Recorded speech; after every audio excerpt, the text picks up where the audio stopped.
Eh bien, bonjour à tous. Je vous souhaite la bienvenue dans ce webinaire où nous allons parler de confiance et de vendre. Donc, comment avoir confiance en soi et en son offre pour bien vendre.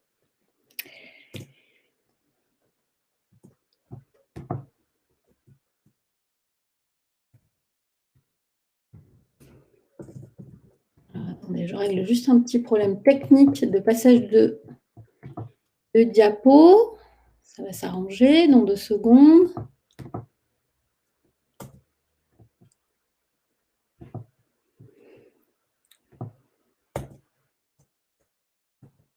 Voilà, merci pour le back-office, d'ailleurs quelqu'un dans les coulisses qui m'a aidé à débloquer. Alors, bienvenue à tous. Donc, l'Union des auto-entrepreneurs. Alors, je suis Monique Santeil, déléguée générale de cette association qui a été créée par François Hurel, qui n'est autre que l'initiateur du régime de l'auto-entrepreneur, qui a vu le jour en France donc, en 2009 grâce au rapport qu'il a créé. Et qui a permis donc au gouvernement de l'époque de mettre en place cette simplification de l'entrepreneuriat, de la création d'entreprises, la facilité de démarche et de simplification de gestion. Alors, l'UAE est une équipe composée, vous voyez sur la petite image en bas à gauche, une petite partie de l'équipe avec des marinières d'ailleurs, puisque nous constituons vraiment un équipage. Et nous sommes là depuis 12 ans donc pour trouver des solutions, accompagner les créateurs d'entreprises, défendre ce régime de l'auto-entrepreneur évidemment, diffuser les connaissances au plus grand nombre et surtout permettre à chacun d'y trouver des informations, des solutions, que ce soit depuis le départ, c'est-à-dire depuis la première prise d'information, avant même de créer, jusqu'à la gestion au quotidien et en passant par la croissance et le passage en société pour ceux qui le souhaitent ou ceux qui le peuvent.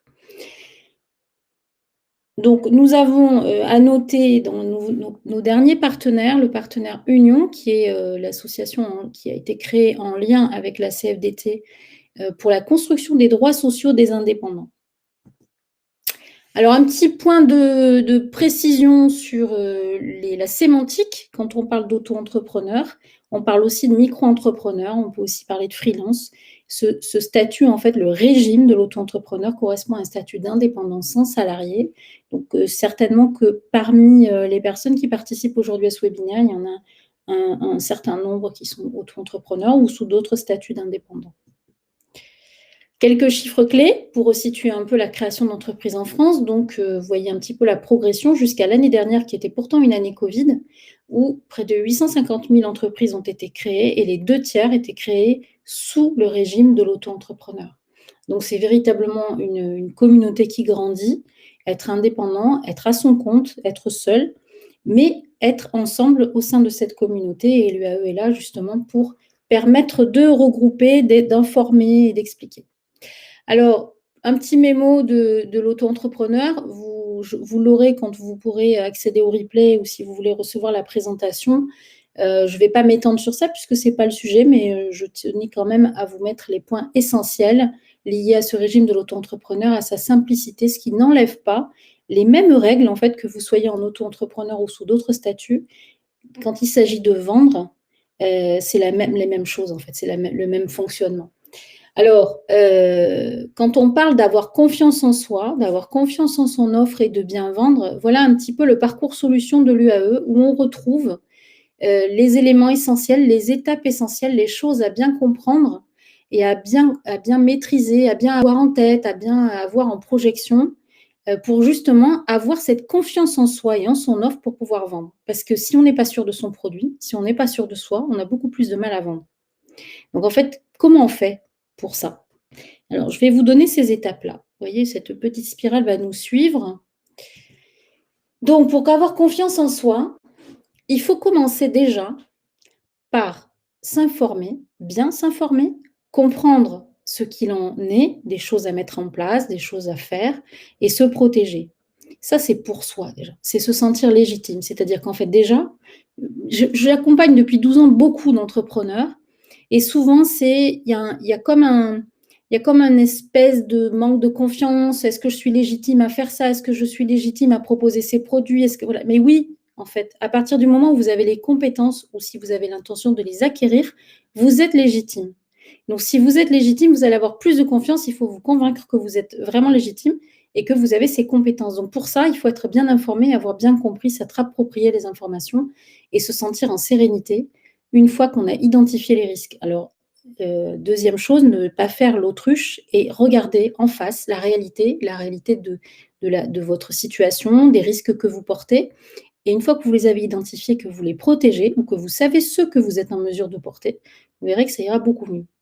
Avoir confiance en son offre, c'est savoir ce que l'on vend, c'est-à-dire définir ce que l'on vend, dans quel environnement on se place, dans quel environnement ses affaires se placent, son marché se place, et à qui vendre. C'est-à-dire auprès de quelle clientèle et où la trouver et comment la trouver. Tout ça demande d'avoir effectué un travail préparatoire et d'avoir fait une projection de ses ventes pour savoir exactement à quel moment on va être rentable, combien de ventes il faut faire. Et c'est un peu le moteur aussi pour vendre. C'est de savoir, est-ce que je dois faire, si je suis par exemple prof de yoga, est-ce que je dois faire 5 consultations dans la semaine, 10, 15? Combien est-ce que je dois en faire par mois?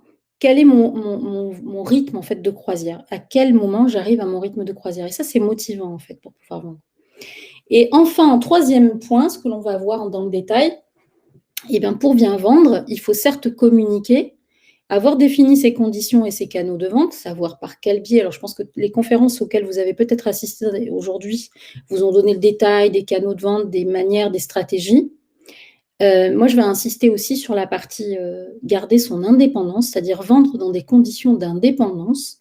Donc, ça veut dire avoir bien défini aussi ses conditions au départ. Et ce n'est pas tout. Une fois que la prestation est réalisée et que vous l'avez vendue, il s'agit de la facturer et de l'encaisser de manière rapide, efficace, parce que le but, c'est véritablement d'arriver au bout de la chaîne, c'est-à-dire d'encaisser le travail que vous avez réalisé. Alors, on va reprendre depuis le début, du coup, dans la partie avoir confiance en soi. Donc, ça veut dire qu'il faut faire un travail d'exploration et aller s'informer, identifier quelles sont les ressources dont vous avez besoin au quotidien, administratives, quels sont les sites qui sont importants, que vous devez avoir en tête, avoir une veille sur votre métier. Moi, j'ai souvent des questions, ça va être sur des métiers comme l'immobilier ou comme le soin ou comme voilà. Il faut que vous ayez dans votre petite, boîte à outils, les ressources où aller chercher la réglementation et surtout avoir des alertes qui vous permettent de savoir ce qu'il en est de la réglementation qui est applicable et est-ce que vous êtes bien dans les clous et le tout, c'est que vous ayez mis en place les outils au préalable et c'est ça qui va vous permettre aussi, d'avoir confiance en vous, de repérer sur quel support, vous allez trouver l'information. Est-ce qu'il faut que vous abonniez à une presse professionnelle, à des sites, à des newsletters? Voilà, c'est faire ses choix, en fait. Décider de sa bataille d'informations et savoir où aller chercher les infos. Donc attention aussi, faire attention à tous ces portails d'informations, à tout ce qui peut être un peu des sites, qui peuvent vous donner des informations qui ne sont pas les bonnes. Donc voilà, c'est se mettre en place, en fait, un environnement qui soit sécure et qui soit informatif et toujours avoir ce réflexe de veille. Au-delà de ça, ensuite, c'est s'approprier, c'est-à-dire comprendre comment fonctionnent les choses, comment fonctionne votre réglementation déjà au départ et comment fonctionnent les étapes que vous devez mettre en place. Se pencher sur des lois et des décrets si tel est le cas, si vous avez besoin de savoir ce qu'il en est dans votre métier, dans votre activité. Connaître au préalable aussi le sujet de la TVA, par exemple, comprendre comment fonctionne la TVA. Beaucoup d'entrepreneurs, finalement, vivent la TVA comme une contrainte sans comprendre comment elle fonctionne et à quoi elle sert. Et avoir une indexation de tout ce que vous avez, vos documents, vos devis, vos factures, vos éléments ressources. Véritablement vous créez votre environnement. On a l'habitude de faire ça très, très bien dans une maison. On va s'informer, de tout ce qui se passe autour de sa maison, dans son quartier. On va mettre en place les fondations de sa maison. On va prendre les abonnements qu'il faut pour l'électricité, l'eau, etc. C'est exactement la même chose pour votre entreprise. Pour être tranquille après et être en confiance, il faut que vous ayez mis en place les choses. Donc voilà, pour comprendre, on a plusieurs solutions que vous verrez à la fin, dont l'adhésion à l'UAE pour vous apporter aussi une assistance juridique, un livre qui vous donne toutes les explications, des points de départ et des choses à savoir de manière très simple et extrêmement bien explicitée. et une formation dont je vous parlerai à la fin aussi qui permet de combler des lacunes que vous pouvez avoir ou de vous assurer dans le choix de votre idée et de votre projet. Alors, se protéger. C'est le dernier point qu'il faut absolument aborder pour compléter le tableau de votre confiance en vous. Parce que beaucoup d'entrepreneurs se disent: «Ah, je ne vais pas regarder ça, c'est pas pour tout de suite et puis de toute façon ça va me coûter de l'argent». Mais c'est pas comme ça qu'il faut raisonner. En réalité, il faut raisonner en regardant en face quels sont les aléas auxquels vous, en tant que personne, vous vous exposez, comprendre en matière de santé comment vous serez remboursé, quelles indemnités journalières vous aurez droit, à quelles indemnités journalières vous aurez droit, c'est-à-dire quel sera le revenu complémentaire si vous arrive quelque chose, c'est-à-dire si vous tombez malade ou vous avez un accident. Quoi qu'il vous arrive, il faut faire dresser la liste un peu des scénarios, pas catastrophes, mais pas loin, pour être sûr qu'on a regardé tous les cas de figure. Et que vous soyez tout seul, entrepreneur, en solo, ou que vous soyez associé, c'est aussi vous protéger si vous vous associez, en signant un pacte d'associé, en décrivant tous les cas de figure qui peuvent se présenter, et assurer votre prévoyance, donc votre santé, votre prévoyance, et enfin la responsabilité civile professionnelle de votre activité. Elle n'est pas obligatoire pour toutes les activités, elle l'est par exemple dans l'artisanat ou le bâtiment pour protéger le consommateur, mais elle doit aussi l'être. Il faut que vous ayez conscience qu'une responsabilité professionnelle, à partir du moment où vous exercez, vous allez vendre une prestation, il faut se poser la question si un souci se présente, qui paye en fait le risque qui est porté? Si en exécutant votre prestation et en vendant vos services, bah, il y a un défaut, soit de conseil ou si vous êtes dans le conseil ou s'il y a un défaut de fourniture ou d'approvisionnement d'un produit, qui porte ce risque? À partir du moment où vous aurez identifié tous les risques et vous aurez vu toutes les solutions en face, les précautions à prendre, les assurances à souscrire, quitte à souscrire le minimum aujourd'hui et à augmenter au fur et à mesure de votre avancée, à augmenter votre couverture de risque, mais au moins que vous soyez conscient de ça. À partir de là, vous allez être équipé dans votre tête, dans votre protection, dans votre connaissance, dans votre compréhension. Et là, vous allez pouvoir être un peu plus convaincant déjà quand vous allez définir ce qu'il vous reste à faire. Alors, c'est-à-dire que définir, ça va être définir les produits que vous allez vendre.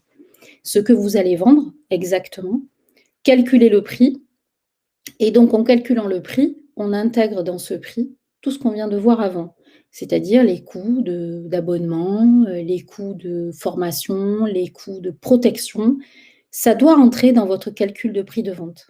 Et c'est comme ça que aussi votre offre, vous allez en être sûr. Au-delà de votre compétence à réaliser un travail ou à réaliser un service ou à vendre un produit, votre capacité de conviction, elle va être dans votre offre parce que vous maîtriserez tous les aspects de cette offre, que ce soit la réalisation, la fourniture et également le calcul du prix. Donc ça veut dire que vous allez devoir définir, est-ce que c'est un tarif à l'heure? Est-ce que vous allez proposer une solution d'abonnement? Est-ce que ça va être au forfait? En fait, c'est tous ces aspects-là qu'il faut que vous regardiez. Alors c'est un travail de préparation, ça ne se fait pas comme ça en 1 heure, mais quand on s'y colle, ben, on peut faire ça, assez rapidement, assez efficacement, mais voilà, il faut s'y mettre. Regardez aussi autour de vous quelle est la concurrence. Est-ce que vous êtes bien dans le prix de marché? Est-ce que c'est bien un prix qui correspond à ce que vos clients potentiels pourraient payer? Ne pas se sous-vendre non plus, encore une fois que vous avez cette confiance, eh ben, ne pas vendre en dessous du prix. Il vaut mieux que vous vendiez, que vous affichiez un prix fort, quitte à ce que vous mettiez une remise. Mais toujours mettre le prix de la valeur de ce que vous allez vendre. Ne pas faire des ristournes ou dire ben, je vais faire un prix bas, comme ça je vais pouvoir avoir le marché, par peur de le perdre. Là, ça ne tiendra pas dans la durée. En fait, il faut vraiment que vous ayez une vision de ce que vous allez définir aujourd'hui va vous permettre d'avancer sur une route qui va être longue. Donc, il faut ménager sa monture, comme je ne sais plus quelle est la citation qui dit ça, mais ménager sa monture, je trouve que c'est bien. Et c'est vous ménager à vous aussi. Donc, surtout, prenez le temps de cette étape. Faites-vous aider, n'hésitez pas à demander de l'aide et au besoin, formez-vous pour bien savoir faire cette étape-là et définir ce que vous allez vendre.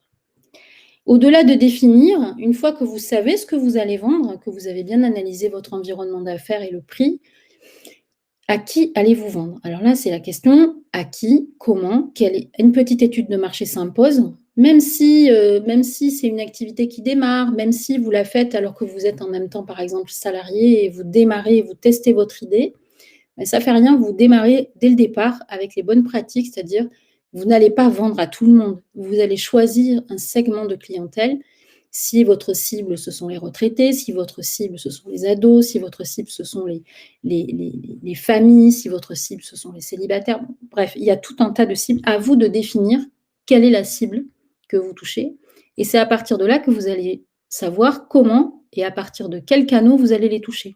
Est-ce que ces personnes sont plutôt sur des réseaux sociaux comme Facebook? Est-ce qu'elles sont plutôt sur des réseaux sociaux sur LinkedIn? Est-ce que c'est plutôt corporate? Est-ce que c'est plutôt... Voilà. Toutes ces questions-là, est-ce que votre façon de vendre aussi, est-ce que vous avez du visuel? Est-ce que Instagram est un bon outil? Mais il n'y a pas que les réseaux sociaux, il y a aussi les prescripteurs. Les réseaux de prescripteurs, je trouve qu'on les oublie beaucoup. On parle beaucoup des réseaux sociaux, mais qui sur un territoire, sur votre territoire ou dans votre secteur d'activité, peut vous mettre en relation avec des clients. Donc ça veut dire se faire connaître à un réseau qui va être un réseau d'autres professionnels, peut-être dans d'autres domaines, mais en lien avec le vôtre. Donc tout ça, c'est une enquête en fait. Hein. Vous jouez à Sherlock Holmes, vous chaussez votre grosse loupe et vous allez identifier tout ça. Donc c'est vraiment un travail qui se fait.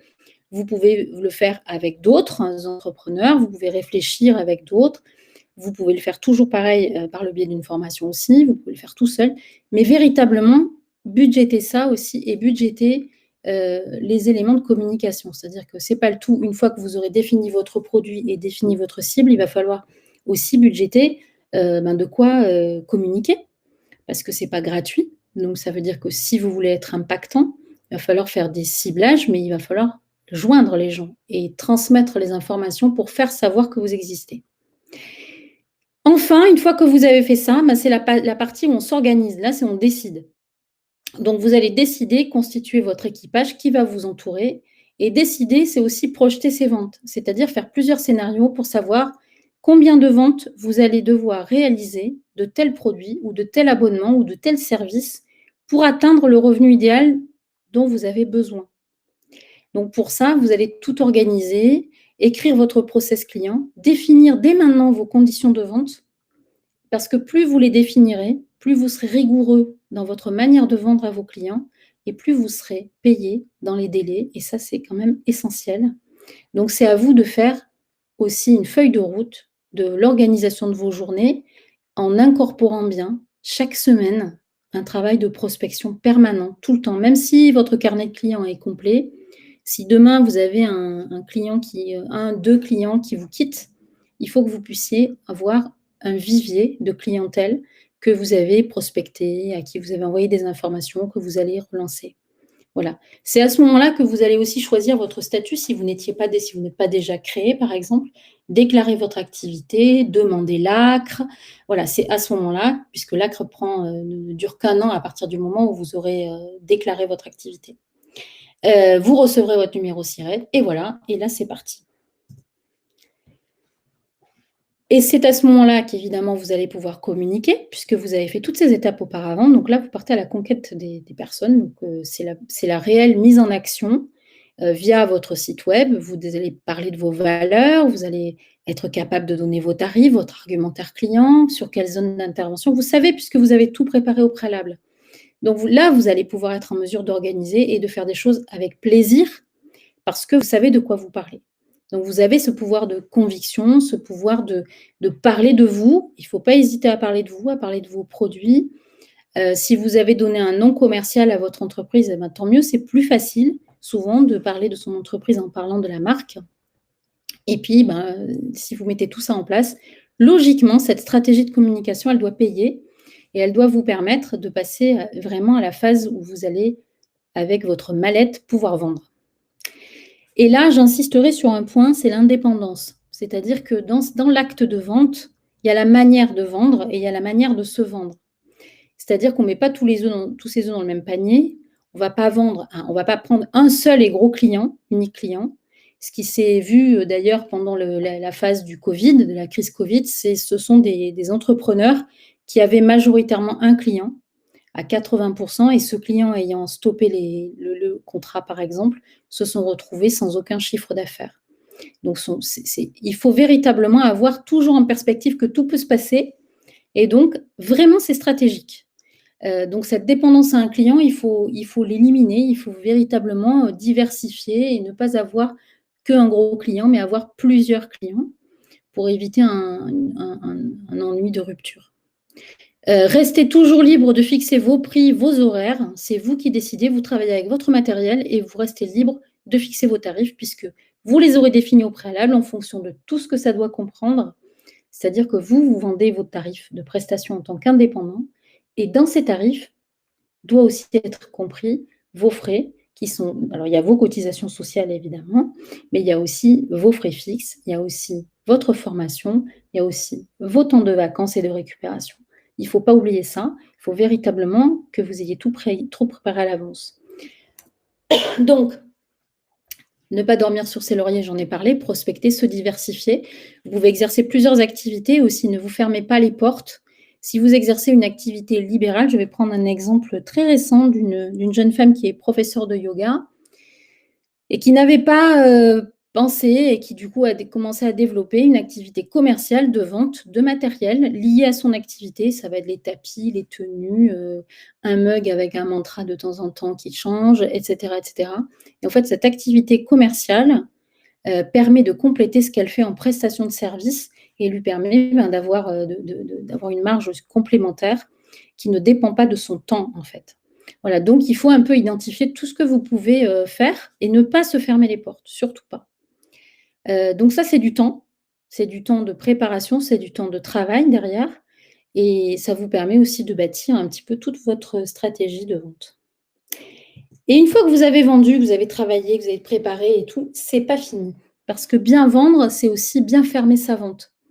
Et bien fermer une vente, ça veut dire qu'il faut être rigoureux dès le départ. Donc c'est ce que je vous disais tout à l'heure, c'est véritablement avoir prévu de bien donner son process de facturation, de paiement d'acompte sur devis, de signature des conditions de vente et après instaurer une relance rigoureuse. Si le client vous a pas payé à telle date, eh bien, il y a une relance qui part automatiquement. Il faut automatiser ça. Aujourd'hui, on a des outils technologiques qui permettent, ne serait-ce que, même si on n'a pas beaucoup d'outils, même si vous travaillez avec votre feuille Excel, vous avez un téléphone avec des alarmes, c'est tout à fait pratique. Voilà.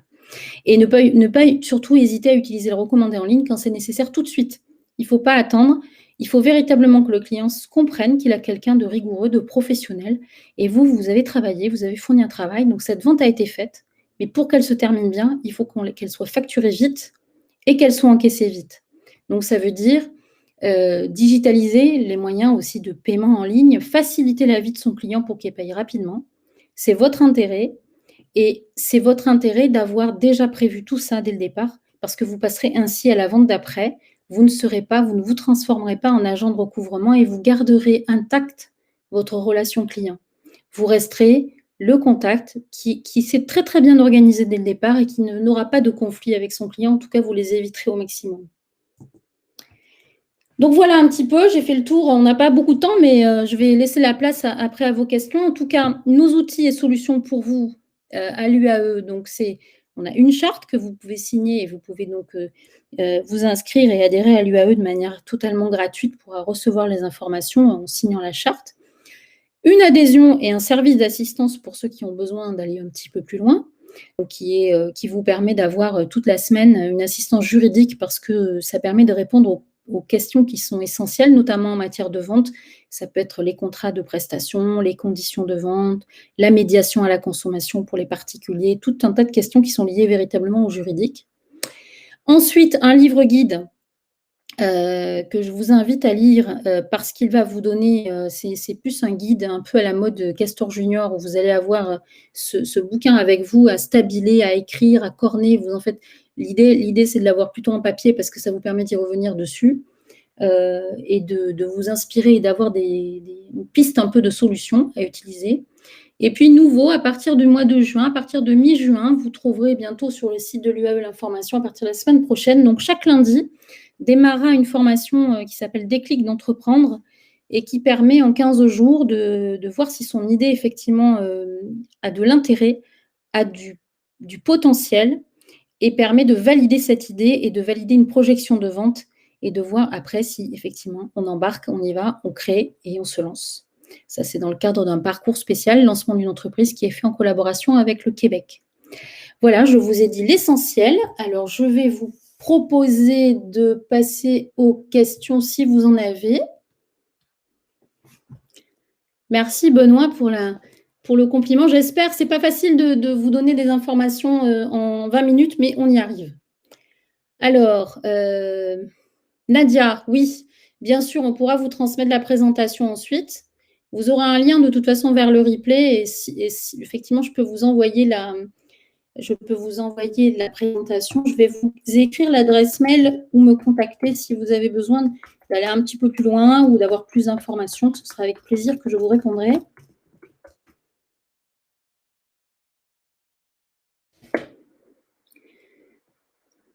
Alors, merci Mélanie. René, bonjour, merci. Avez-vous des relations avec la Fédération des auto-entrepreneurs? Non, c'est une autre association qui n'a pas du tout le même fonctionnement que nous, ni les mêmes valeurs. Donc, ça n'est pas d'ailleurs une fédération puisqu'elle ne nous fédère pas. Donc, une fédération, c'est supposé fédérer des associations, ce n'est pas le cas. Merci. Alors, s'il n'y a pas de questions, c'est que j'ai été hyper bonne. En fait, je vous ai tout donné. Non, je pense pas. Je pense que vous aurez des questions peut-être après coup. Donc, surtout, n'hésitez pas à les poser par email. Je serai ravie de vous renseigner.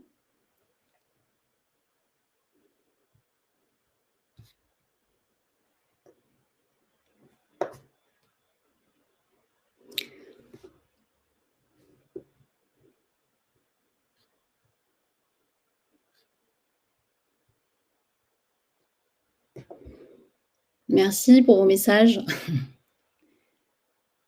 Non, c'est pas uniquement pour les auto-entrepreneurs, c'est effectivement à l'UAE sont adhérents des auto-entrepreneurs principalement, mais également des personnes qui sont en SASU, qui sont en EURL, qui sont plutôt seules et sans salariés. Peut-on faire de la prospection par mail? Oui, vous pouvez par mail, mais toujours, la règle, c'est véritablement de cibler. En fait, c'est plus la peine d'envoyer, vous savez bien, on est tous inondés de newsletters. Vous pouvez faire de la prospection par mail. Alors, il y a un outil qui est très bien que vous trouverez sur le site de l'UAE. Quand vous cliquez sur le logo La Poste, on a un partenariat assez fort avec le groupe La Poste sur des solutions qui nous paraissent très intéressantes. Et notamment, ça s'appelle « Des clients dans mon magasin ». Donc, quand vous irez sur le site de l'UAE, vous trouverez des clients dans mon magasin et là, vous pouvez déclencher des campagnes. Moi, ce que je vous invite à faire, c'est de faire des petites sélections. Vous pouvez louer donc des fichiers vraiment dans les normes d'utilisation des données, puisque c'est la Poste qui vous les loue. Vous pouvez faire un message par email, donc qui va être envoyé à une cible. Mais vous n'en prenez pas 500, prenez-en 50. Et ces 50-là, après, vous les relancez, vous discutez, vous voyez comment votre message est passé, parce que peut-être que vous aurez à le remanier, votre message. Vous avez aussi, par le biais de des clients dans mon magasin, le moyen de contacter des clients, que vous allez cibler toujours pareil, par courrier postal. N'oubliez pas le courrier postal, d'autant qu'on est de plus en plus, et depuis le Covid, on est de plus en plus chez nous, dans nos appartements, dans nos maisons et dans nos boîtes aux lettres, du coup. Et en fait, je suis toujours et encore stupéfaite que plus d'entrepreneurs n'utilisent pas aujourd'hui, et j'espère qu'ils vont y penser, à utiliser le courrier postal qui est bien adressé. Alors, la Poste le fait bien parce que ce n'est pas vous qui allez imprimer le courrier ni qui allez le poster, ce sont eux. Donc, vous allez envoyer votre PDF du courrier que vous souhaitez envoyer. Il va être plié et adressé à l'attention de monsieur, madame, que ce soit une entreprise ou un particulier. Et là, ça va vous permettre de véritablement toucher les gens directement et voir si effectivement, est-ce qu'ils jettent le document ou est-ce qu'il y a un moyen de discuter et est-ce qu'ils vont vous contacter. Et ça, c'est véritablement précieux. Le papier, alors je sais bien, on est fâché, il ne faut pas être fâché avec les arbres et tout, mais il y a un moment donné où cet adressage par lettre, il est qualitatif et il est surtout efficace. Et ceux qui ont déjà essayé, qui ont commencé à faire des campagnes de communication par ce biais-là, vous voyez, aujourd'hui, ils attribuent chez les auto-entrepreneurs la moyenne à peu près de dépenses annuelles est d'environ 1 200 € et ils remportent des contrats à chaque campagne qu'ils font, ils remportent au moins un contrat. Donc, ça paye. Voilà. Et c'est qualitatif. Alors, est-ce qu'on prend tous les statuts, demande Nadia? Oui, sauf les sociétés avec des associés. On prend vraiment les entrepreneurs qui peuvent être en société, donc comme je l'ai dit, en SASU par exemple, mais tout seul. Alors, le format d'indépendant en tant que salarié porté fait-il... Alors non, parce que en réalité, c'est du portage salarial, donc c'est être salarié. Ça veut dire que vous payez une organisation, une entreprise, pour établir votre bulletin de salaire. Vous avez un statut de salarié et non pas d'indépendant à nos yeux. D'autant qu'en portage salarial, ça vous coûte très cher. Ça peut être une aide au départ pour ceux qui sont vraiment réfractaires à l'administratif, mais à un moment donné, vous allez y venir et beaucoup quittent le portage salarial à un moment parce que c'est plus rentable, parce que ça veut dire que vous allez payer vos cotisations sociales à hauteur de 70% par exemple, plus vous allez verser entre 5 et 10% à la société de portage. Donc, il faut vraiment avoir un taux journalier très élevé pour avoir recours à une société de portage, sinon ça n'est absolument pas intéressant pour vous. Et aussi, ne pas avoir besoin de confidentialité en termes de clientèle, parce que ce n'est pas vous qui facturez. C'est la société de portage qui facture. Donc, votre carnet de clientèle, vous le donnez par délégation à quelqu'un d'autre pour le facturer, et la société de portage a la connaissance de tous vos tarifs, tous vos clients et tous vos process. Donc, voilà, ça dépend. Il faut vraiment regarder aussi ce côté-là. Alors, Jean-François, vous allez lancer une application mobile en test avant de faire une étude de marché, un business plan, etc., éventuellement créer mon entreprise. Alors, vous allez la lancer en test.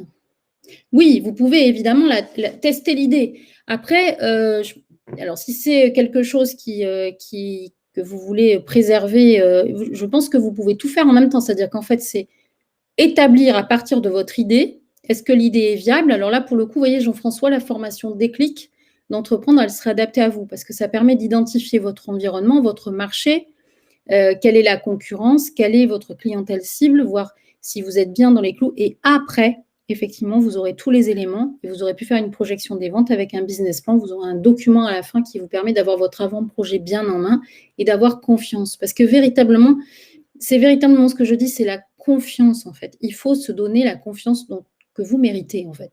Donc vous avez une idée, vous avez un projet, il faut l'asseoir, il faut l'établir, il faut être voilà. Et comme ça après vous y allez et vous serez sur les starting blocks pour bien vendre. Amina, quelles sont les solutions de retraite pour une micro-entreprise? Alors, quand vous êtes auto-entrepreneur, vous cotisez à la retraite, évidemment si vous avez un chiffre d'affaires, mais c'est comme si vous êtes salarié, vous cotisez à la hauteur du salaire que vous avez quand vous êtes entrepreneur indépendant ou micro-entrepreneur. Donc, vous avez une cotisation qui est prélevée, qui est par exemple en auto-entrepreneur, si vous faites du service, c'est 22%. Sur ces 22%, il y a une part qui est destinée à couvrir vos trimestres retraite.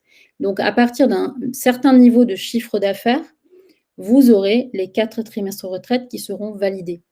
Il faut que vous regardiez sur le site de l'UAE, vous avez le guide qui est en ligne, qui vous permet, vous tapez dans la rubrique retraite et vous regarderez, vous aurez les informations.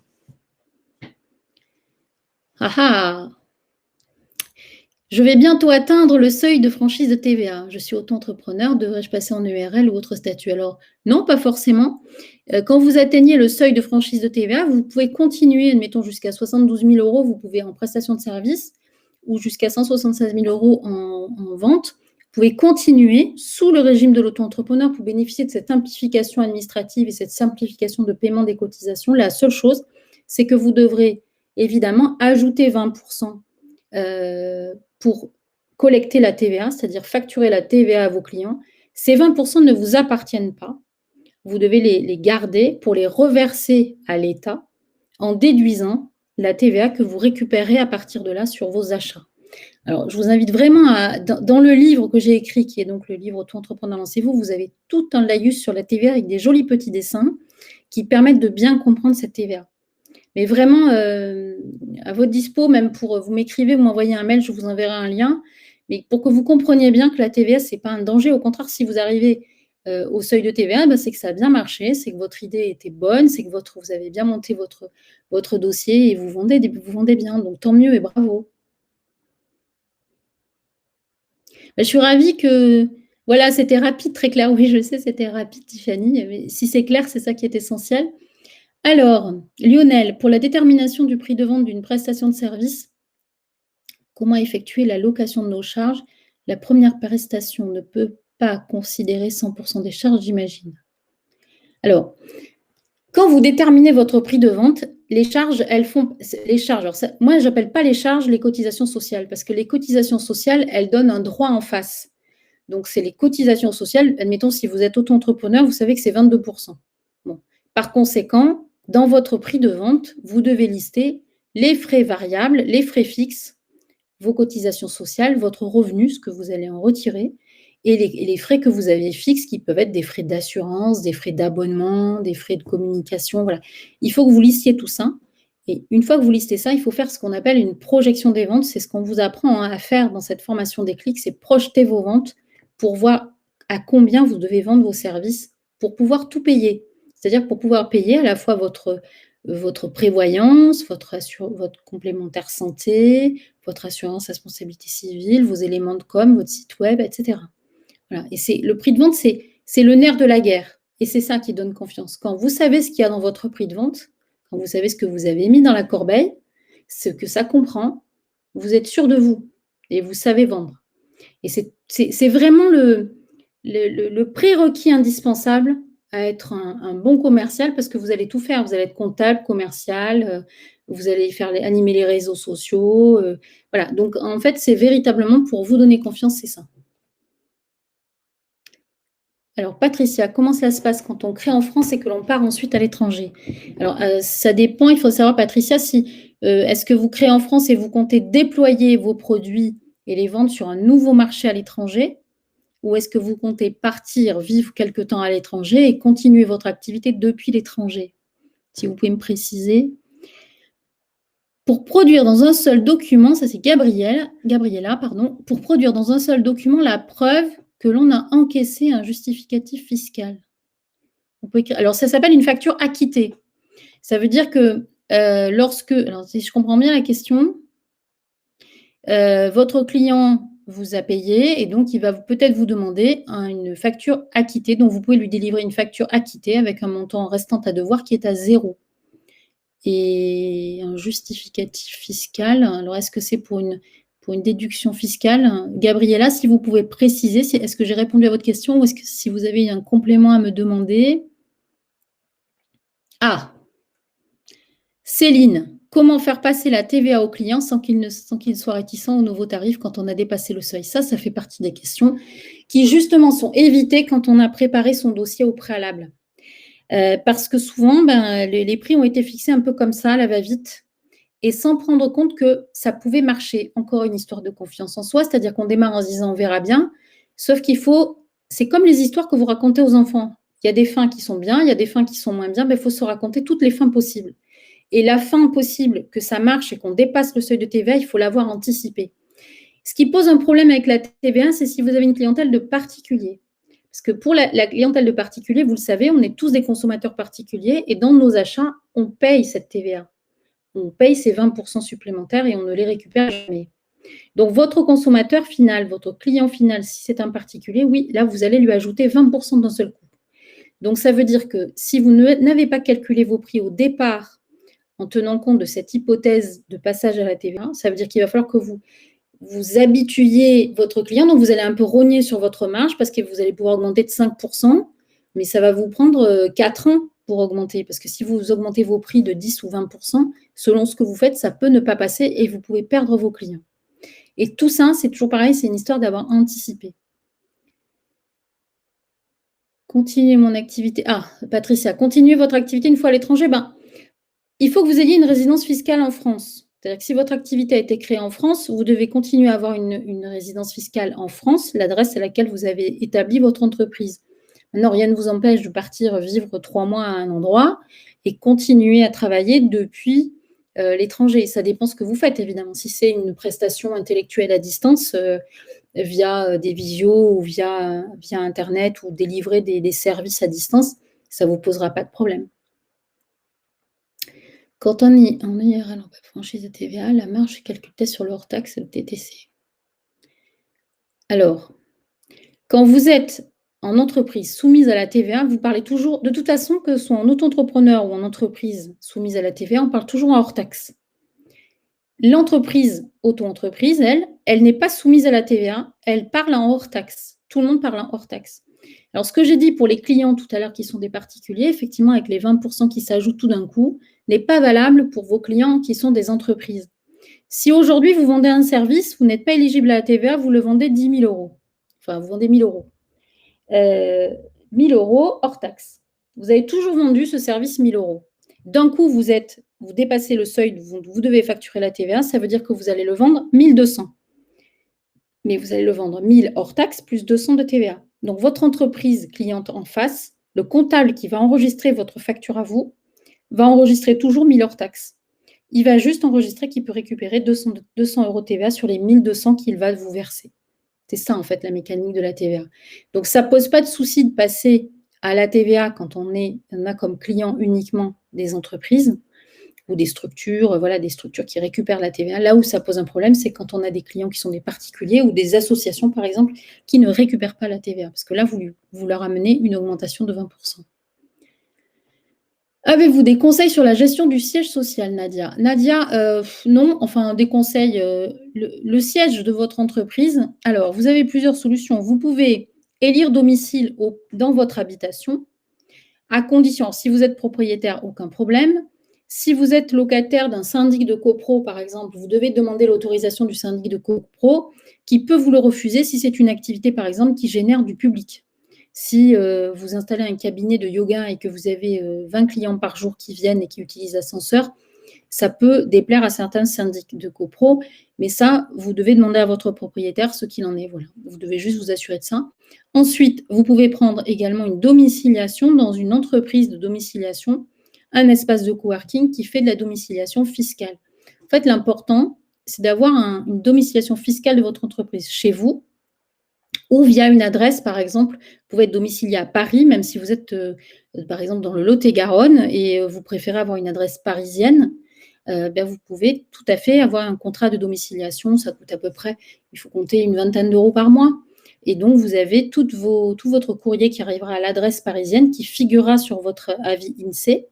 Et donc, c'est un secrétariat qui vous renverra votre courrier, par exemple, tous les 15 jours, mais vous devrez payer cet abonnement de domiciliation. Mais ce sera distinct de chez vous. Mais vous pouvez aussi faire ça à 2 pas de chez vous, dans un espace de coworking qui accepte de faire de ce travail de domiciliation. Alors, Karine, mon problème est de savoir poser un prix. Et oui, c'est le problème de beaucoup, Karine. Les infos complémentaires communiquées à Lionel m'ont donné le bon déclic. Écoutez, j'espère, mais véritablement, c'est un passage important. Il faut pas négliger ce passage-là. C'est pour ça que moi, je ne vais pas parler des techniques de vente, je vais d'abord parler de la préparation. Une fois que vous êtes bien préparé, les techniques de vente, ça s'apprend et ça se fait. Mais par contre, c'est vraiment bien préparé. Alors, Tiffany, donc il faut fixer son prix en calculant premièrement toutes les dépenses que l'on fait pour l'entreprise, les bénéfices. Alors, pas plus les bénéfices, mais c'est votre prix, votre coût de revient. Combien ça va coûter? Vous voyez, il n'y a pas longtemps, j'ai eu un tatoueur. Je dis, mais combien ça coûte? Moi, j'y connais rien dans les tatouages. Combien ça vous coûte à vous de faire un tatouage? Alors, il y a les consommables, il y a le local, il y a le respect de l'hygiène, il y a des assurances, enfin, il y a tout ça. Donc, il faut lister tout ce qui vous coûte, en fait, tout ce qui va vous coûter pour mettre en place un produit ou un service. À ça, vous ajouterez vos cotisations sociales et votre revenu, alors on appelle ça, pas vraiment, on peut appeler ça un bénéfice, mais c'est le revenu que vous allez générer pour vous, c'est-à-dire ce qui va constituer la somme que vous allez virer sur votre compte personnel à la fin du mois. Donc en fait, une fois que vous avez listé tout ça, vous regardez un petit peu ce que ça donne et à combien vous pouvez vendre sur l'année, combien de services vous allez vendre dans l'année, combien vous pouvez en faire déjà par jour. Vous voyez, encore il y a quelques jours, j'avais une professeure de yoga qui a fait sa projection de vente et qui se sent maintenant hyper solide, ça y est, pour vendre, parce qu'elle sait qu'il faut qu'elle fasse 11 consultations par semaine pour pouvoir avoir l'équivalent du revenu qu'elle avait quand elle était salariée il y a quelques mois. Et tout ce qui sera en plus, ça sera en plus. Mais elle a absorbé tout ce que ça va lui coûter, que ce soit l'assurance, la location du local, les équipements, etc. Voilà. Alors Elsa, comment on anticipe concrètement la TVA quand on a une clientèle de particuliers?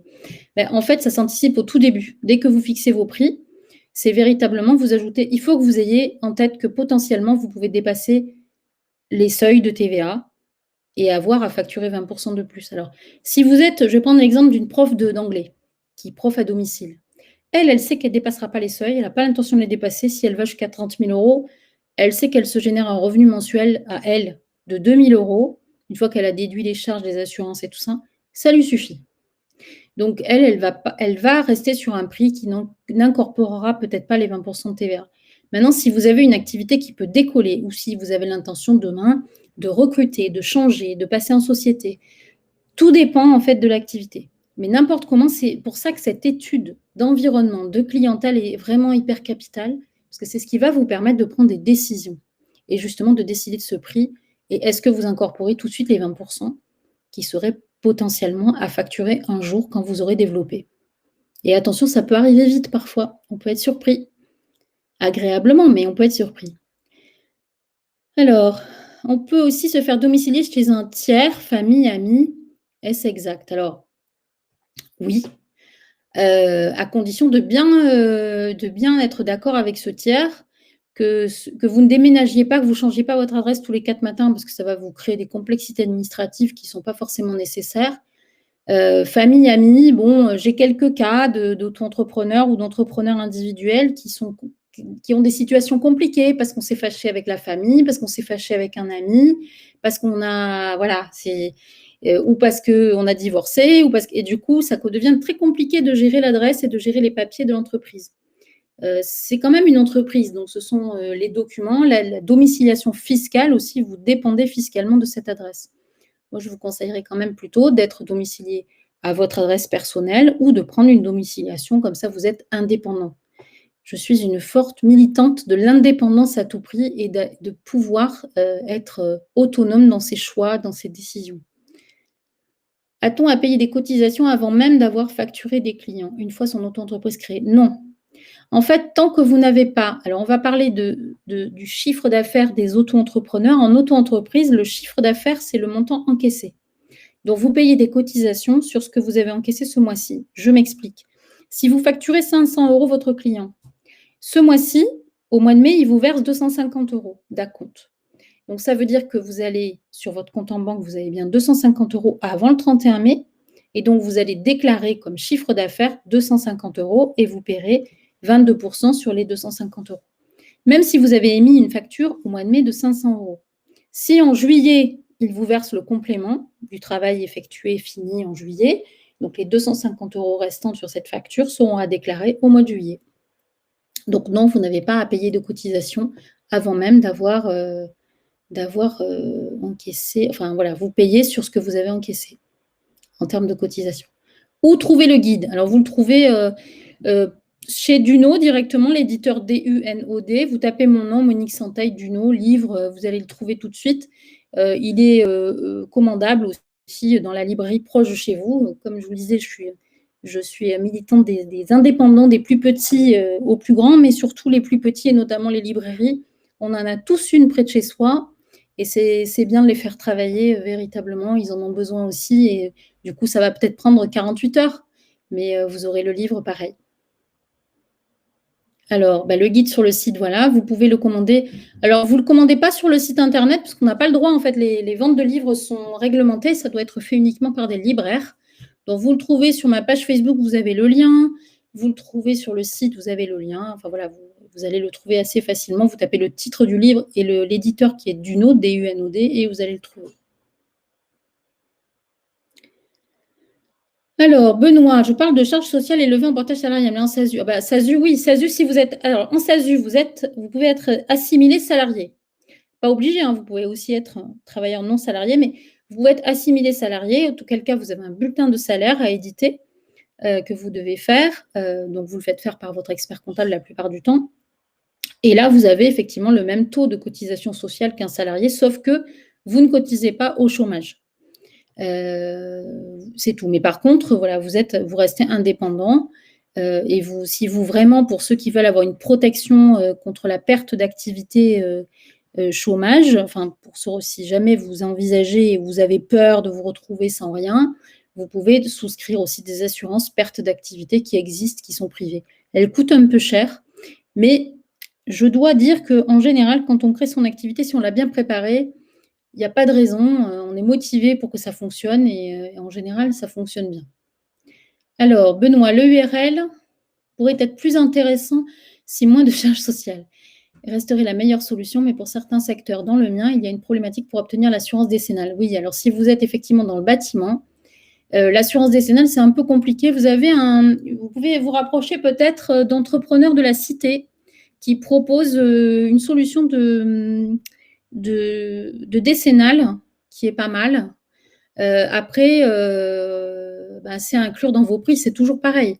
N'importe quel artisan qui est dans le bâtiment et qui doit se plier à une décennale doit l'incorporer dans ses prix. Donc logiquement, vous devez être, en l'incorporant dans vos prix, les prestations que vous proposez doivent être au prix du marché en ayant cette assurance décennale qui est une obligation. Dernière question, dit Thomas, qui est en coulisses. Donc la dernière question, c'est pourquoi le statut d'auto-entrepreneur n'inspire pas confiance aux clients entreprises? Alors, ce n'est pas un statut, c'est un régime fiscal et social.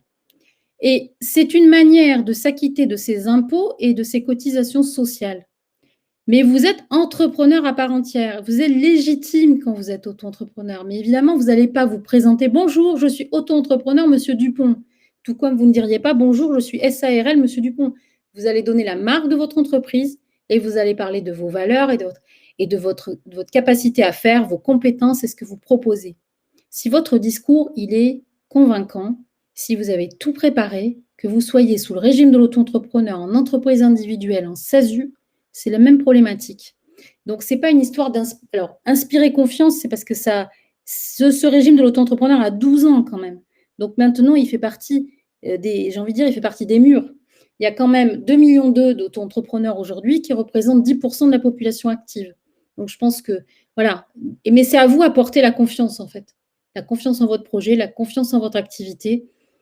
Et auto-entrepreneur, c'est véritablement une manière de payer beaucoup plus simplement ses impôts, ses cotisations sociales, et puis gérer cette entreprise de manière beaucoup plus simple et s'inscrire gratuitement surtout. Voilà.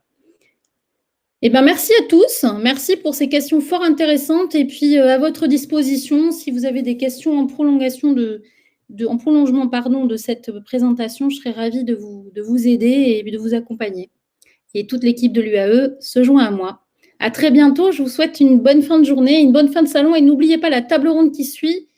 Et vous y découvrirez Emeline, qui est une de nos dernières lauréates du prix Audace pour les auto-entrepreneurs. À bientôt.